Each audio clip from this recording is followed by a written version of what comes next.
گلش اورحان کا ایک اور ٹریلر بھی جاری ہو چکا ہے جس میں دکھایا جاتا ہے کہ اورحان بے اپنی پوری شان و شوکت کے ساتھ بورسا میں موجود ہیں،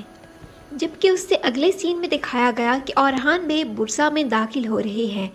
اور دیکھتے ہیں کہ بورسا میں ہر جگہ آگ پھیلی ہوئی ہے، یعنی کسی نے غداری کر کے بورسا پہ حملہ کیا ہے۔ پھر اگلے سین میں ہمیں دکھایا جاتا ہے کہ اورحان بے یہ جان چکے ہیں کہ درسن کاراسی سردار کا بیٹا ہے، اور پھر ہم دیکھتے ہیں کہ درسن کی خوب پٹائی ہو رہی ہوتی ہے۔ اورحان بے اسے کہہ رہے ہوتے ہیں کہ تم نے یہ تک نہ سوچا کہ سچائی پتہ چلنے کے بعد تمہارے ساتھ کیا ہوگا۔ اس کے بعد ہم دیکھتے ہیں کہ شاہین شاہ خفیہ طور پر دمیر خان سے ملاقات کے لیے جاتا ہے اور اسے بتاتا ہے کہ درسن کو اورحان نے قیدی بنا لیا ہے، جسے سن کر دمیر خان آگ بگولا ہو جاتا ہے اور اپنے سپاہیوں کو حکم دیتا ہے کہ فوراً جاؤ اور اس بدبخت سے میرے بھائی کو آزاد کروا کے لاؤ۔ اگلے سین میں ہم دیکھتے ہیں کہ فاطمہ اور فلاویوس ایک بار پھر سے ملتے ہیں، لیکن اس بار دشمن بن کے۔ فاطمہ خاتون غصے میں ہے اور فلاویوس سے کہتی ہیں کہ جتنا بھی تم نے خون بہایا ہے ایک ایک کر کے میں اس کا حساب لوں گی،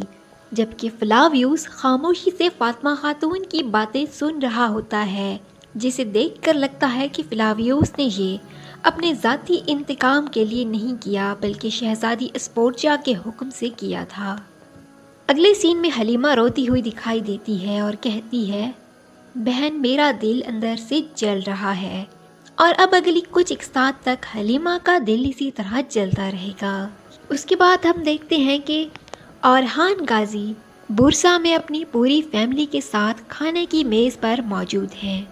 اور پھر اسی جگہ فاطمہ خاتون اور باقی سپاہیوں کے ساتھ مل کر کوئی منصوبہ بندی بھی کر رہے ہیں۔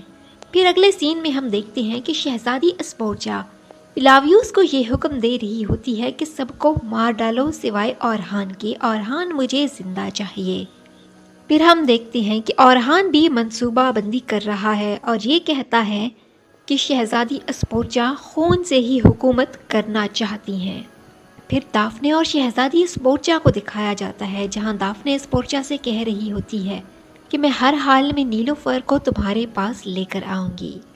پھر ہم دیکھتے ہیں کہ گونجا خاتون اور علاؤالدین مالہون خاتون کو الوداع کہہ رہے ہوتے ہیں، یعنی وہ کسی سفر پر روانہ ہو رہے ہیں۔ اس کے بعد گونجا خاتون کا بھائی محمد بے یہ کہتے ہوئے نظر آتا ہے کہ علاؤالدین ہمارے پاس ایلچی کے طور پر آ رہا ہے، جبکہ شہزادی اسپورچا بھی وہاں موجود ہوتی ہیں، جس سے یہ لگتا ہے کہ راستے میں گونجا اور علاؤالدین پر یہی لوگ حملہ کروائیں گے۔